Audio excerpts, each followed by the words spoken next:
In tonight's first pre-election segment, we turn to the race for U.S. Representative in the 7th Congressional District, currently represented by Mike Capuano. The district includes most of the city. Tonight, we'd like to welcome the challenger in the Democratic primary on September 4th, Boston City Councilor Ayanna Pressley. Thank you very much for being with us, Councilor. Good to be back. Thank you, Chris. I want to talk about one of the things that you've been going at in this race, and this is about the importance of identity, who you are, what you come from. And if you're going to see what this means in Congress, tell me, what does this mean with what we have already now in the City Council? Well, I have to say there has been an overarching narrative of identity politics in this race. I've actually never asked anyone to vote for me because I'm black or a woman. That is not why I'm running. I am black and a woman, obviously, and unapologetically proud to be both. That is not the totality of my identity, however. I'm a wife, a mother. I was a caregiver to my mother, end of life. I'm an activist leader and a policymaker.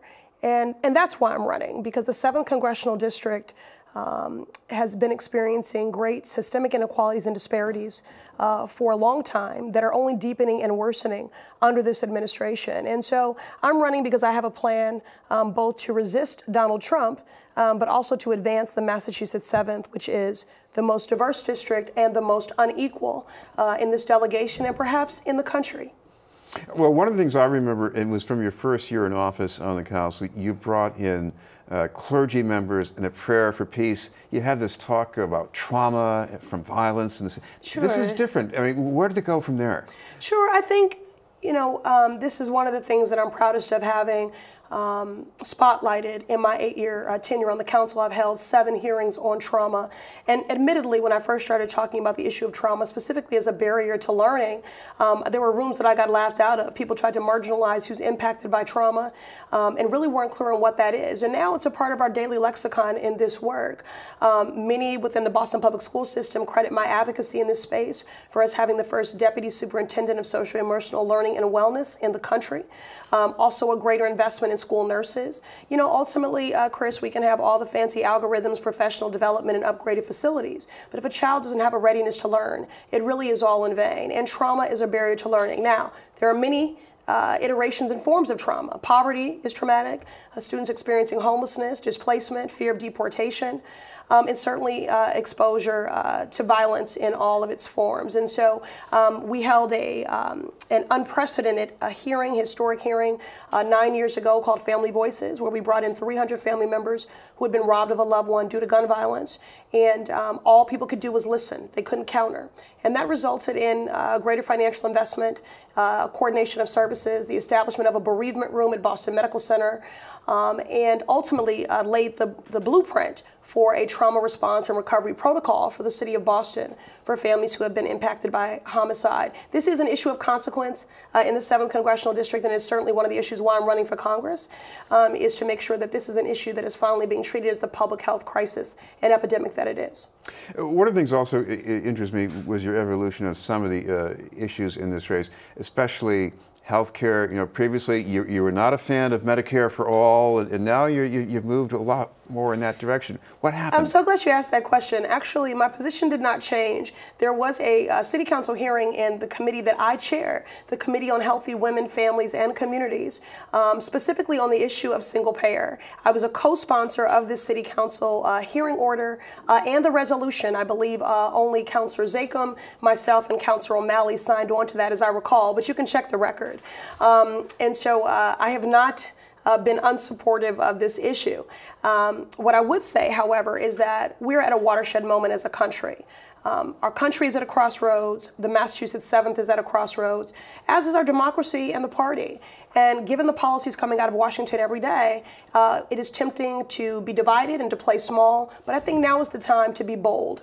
And so that means including getting us on a pathway to single-payer health care and Medicare for all. When people are establishing GoFundMe pages to pay their medical bills, we know that this is a watershed moment. And so now is the time to be bold. And so I have been more amplified in my support of this particular position. Well, certainly you've raised the issue about funding for this before. How would you convince people that funding is doable for something like this?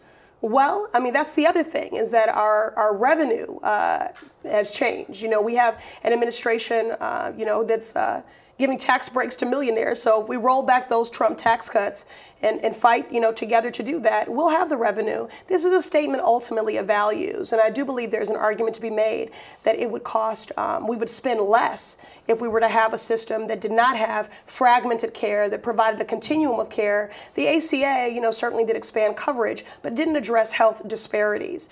And so if we can increase access to health care and more preventative care, that's going to drive down costs in so many ways. So if we have the money for a Space Force and for a tax break for millionaires, we certainly have the money to ensure that everyone has access to quality, affordable health care.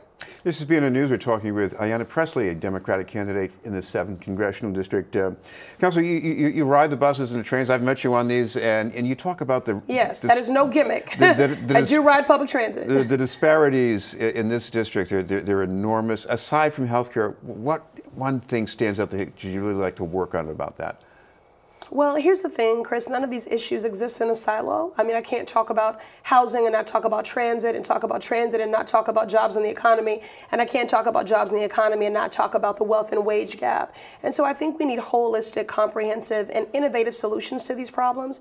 And this is why I'm running. I think that these times require, and this district deserves, bold activist leadership. And I define that as someone that is a coalition and a movement builder, someone that wants to be a vote, a voice, and a partner. If you look at the ACA, ultimately, the ACA was preserved and saved, not singularly because of the conviction of lawmakers, but because of the courage of individuals and family members who went to Washington, who organized, who mobilized, who resisted, and said, we know quite literally that lives are hanging in the balance. And that is what forced the hands of lawmakers. It was not sheer benevolence. I reject the notion that because we're in the minority, there's nothing that can be done. I will not accept Kavanaugh as an inevitability. When my liberation and self-agency and autonomy over my body, this is not up for debate or negotiation. The way that we resist that is to organize and to mobilize. When it comes to these inequities in this district, many of which were created by policy, certainly transit inequities stand out to me, environmental injustices, access to housing that is affordable, all of these issues. I think I'm the only candidate in this race that's offering a plan not only to, and leadership, to not only resist Donald Trump, but to advance the Massachusetts 7th. If you go to my website, you'll find that I've developed an equity agenda with thoughtful policies that were developed in coalition with community to address these disparate outcomes. I'll share two quick proposals. One is that Medicaid funding be used for housing. It is a public health issue. I see displacement as a public health issue. And housing, access to affordable, clean, and safe housing is a critical determinant for every other outcome. The other thing that I've proposed is that we provide rent relief for people in the district. Almost 60% of residents in the Massachusetts 7th are renters. I love the legislation that Kamala Harris has put forward, where if you are spending more than 30% of your income towards rent and make less than $100,000, which is most people, that you get a tax break. I've also proposed that if you're eligible for SNAP benefits, if you're struggling to pay for food, certainly you can't afford transit, and so you should be able to receive a subsidy for transportation from school or to work. And so these are some of the issues that I've lifted up in my equity agenda to advance the Massachusetts 7th. On immigration, when the Democratic candidates say abolish ICE, the Republicans say, oh, that means the chaos of open borders. When you say it, what does it mean exactly? Well, certainly I'm not for open borders, but let's just be clear. ICE was not established to do border enforcement. ICE was established in the wake of 9/11, specifically to keep us safe from terrorists. We don't need to be protected from children and families that are seeking refuge and asylum, fleeing war-torn countries, gang violence, poverty, abuse. We are supposed to be a beacon of light and a place of refuge. And so this agency is rogue. We are aware of these abuses. They were percolating under two administrations. But it is, again, we're at a watershed moment when children are being ripped from the arms of their families, and they've still not been reunited with them. I don't cavalierly call for the abolishing of agencies. I am someone that's very passionate about leading and looking for those opportunities to reform institutions from the inside out. But this is not an agency that can be reformed from the inside out. And in fact, it is making us less safe because we are spending federal dollars to prosecute children and families instead of investing in keeping us safe from human trafficking, from gun trafficking, from drug trafficking. So I support Rep. Pocan's legislation to look at how to decentralize these other functions and an investigation into the abuses of ICE. And I should say this was a decision that I arrived at in partnership with communities that I've done on every issue. And those are representatives from Centro Presente, from MIRA, from the ACLU, from IBA, from the Brazilian Women's Center. So. Well, there are some voters out there, maybe they're on the fence right now, and they might look at the incumbent and say, you know, they like his voting record, they don't think yours would be a whole lot different. Plus, he's got seniority, so why should they vote for you? Well, Chris, I'm running because I think these times require, and this district deserves, bold activist leadership.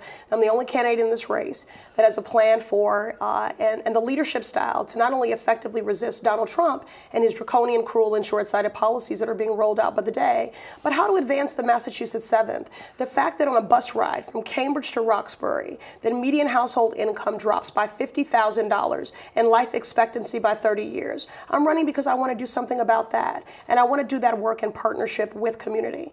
There's certainly something to be said for seniority, and I don't give short shrift to anyone for years of service, but leadership is leadership. We have freshmen in this delegation that are leading every day and delivering for their constituents and their district. And as far as being in the Democratic majority, I hope that we will be. But again, if we're in the majority and we have seniority and we don't have leadership, what does it mean? The issue of gun violence is an issue of consequence to the residents of the Massachusetts 7th. And when we were in the majority and my opponent had seniority, and advocates came to him after the Virginia Tech shooting and said, will you push for a vote on gun control? He said no, because we already know that we are going to lose. If we can't be bold in the seat that was once held by John F. Kennedy, arguably the most progressive seat in the country, which is why, although I respect the progressive voting record, that is baseline doing your job in the most progressive seat in the country. So at the end of the day, I think this is about whether or not you want to elect someone that will keep Washington working the way that it is, or that is running because they want to change the way Washington works and address these deepening systemic inequalities and disparities in this district. I'm tired of us pawning off the pain on one municipality and one community at a time, and I have a district-wide plan and vision to advance the residents in the Massachusetts 7th. Thank you very much for being with us. Thank you, Chris. Ayanna Pressley, candidate for U.S. Rep in the 7th Congressional District.